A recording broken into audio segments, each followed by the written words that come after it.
Replay, ça s'est passé sur Radio Antasia. Radio Antasia. Coucou les amis, j'espère que vous allez bien et que vous avez passé une agréable semaine. On se retrouve comme chaque dimanche matin pour parler d'un personnage historique. Alors, comme vous le savez déjà, nous sommes toujours dans le thème mère-fils et nous sommes le 4e dimanche du mois. Nous allons parler d'un personnage mythologique féminin et je pense que jusque-là, je ne vous apprends rien. Ce matin, je vais vous parler d'Isis. Avant de commencer, je vais vous faire mon petit laïus habituel en vous disant que les informations que je vais vous donner dans cet audio sont en lien avec ma recherche personnelle dans différents livres, visionnage de reportages, internet, cours selon les cas. Alors, avec Isis, nous allons continuer notre voyage au cœur de la mythologie égyptienne et je pense que jusque-là, ce n'est pas un scoop pour vous. Isis est la grande magicienne.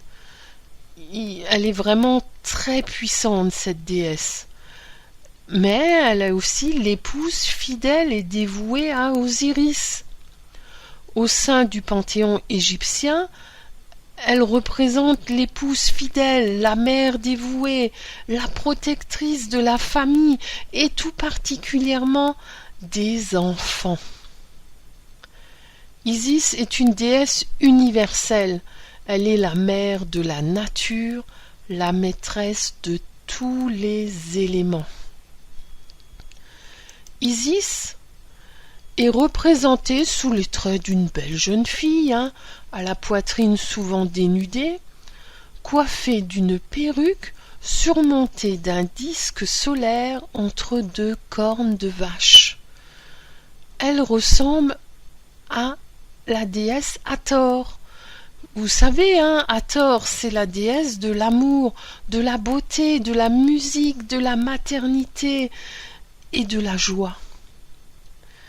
Les parents d'Isis ne sont que Geb, alors Geb, vous savez, c'est le dieu de la terre, et Nout, N-O-U-T, qui est la déesse du ciel.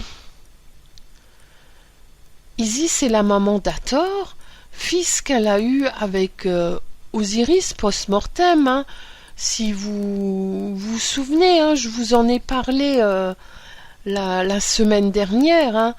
C'est vraiment particulier cette naissance d'Hathor et surtout sa fécondation.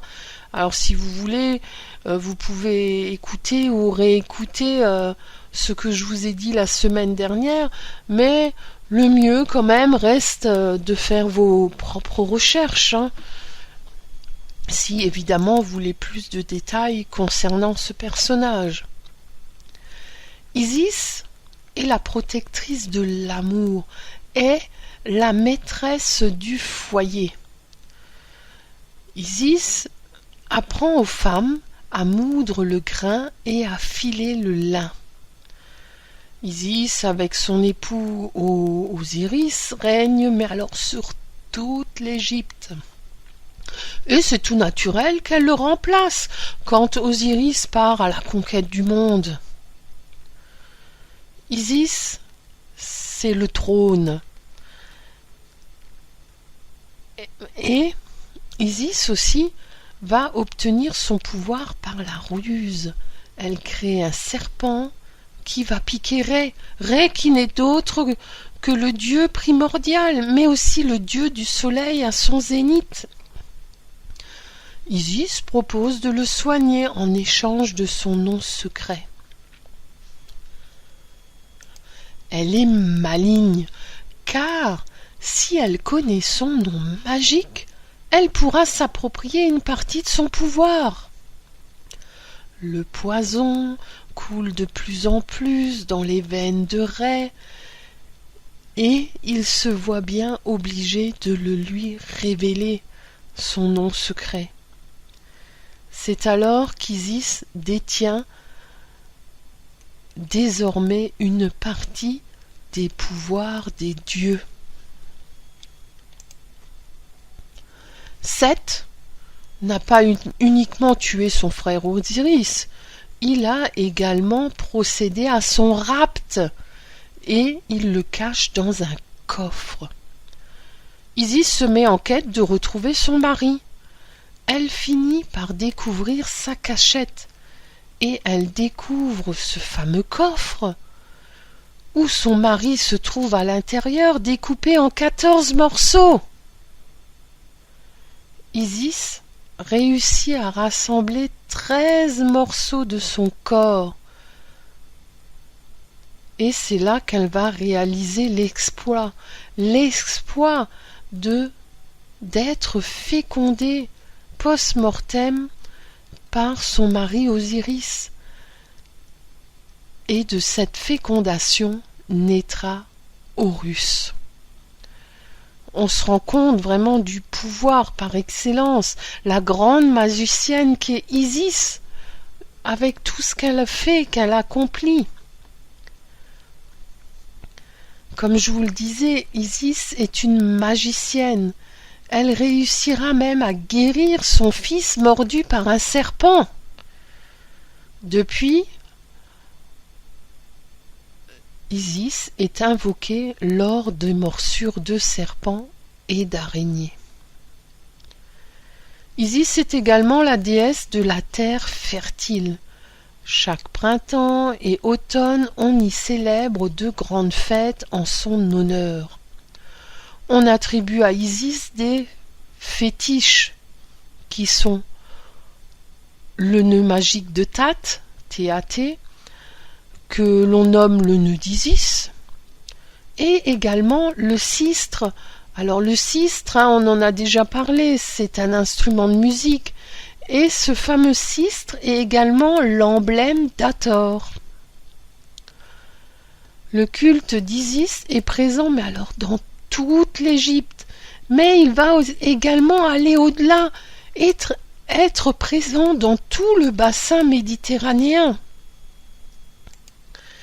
Isis aura même les faveurs de l'empereur Caligula, vous vous rendez compte, un Romain qui honore Isis, à tel point qu'il lui fit construire un temple en son honneur, et une salle dans son palais lui est entièrement consacrée.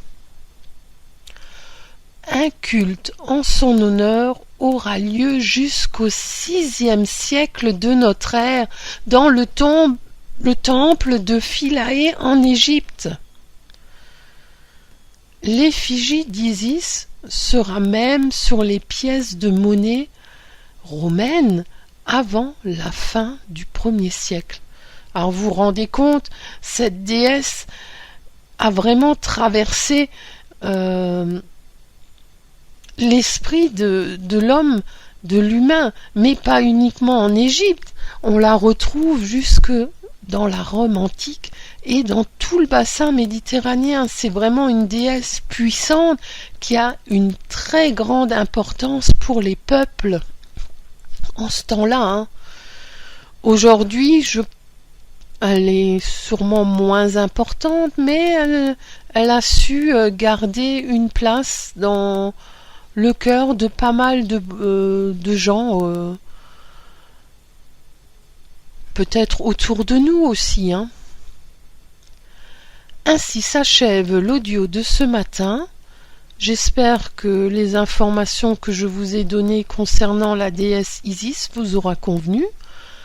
Je pense qu'il est important d'aller faire vos propres recherches si vous voulez découvrir plus de choses sur cette fabuleuse déesse. Évidemment, comme souvent, c'était trop court pour tout vous raconter la concernant, mais je pense que c'est plus profitable pour vous d'aller chercher les informations.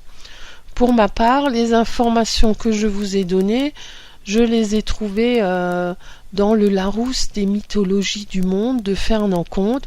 Alors je vous présente plus ce livre, vous avez l'habitude maintenant, quand je parle de mythologie. Évidemment, il y en a beaucoup d'autres. que j'ai également, mais je trouve que celui-ci est vraiment accessible à tous et il nous permet de nous faire une très bonne première approche. Je vous souhaite une agréable journée, une belle semaine, et je vous dis à dimanche prochain avec un autre personnage historique, mais également un nouveau thème, car nous serons déjà au mois de mai, ce fameux mois de mai que l'on surnomme le joli mois de mai. Replay, ça s'est passé sur Radio Antasia. Radio Antasia.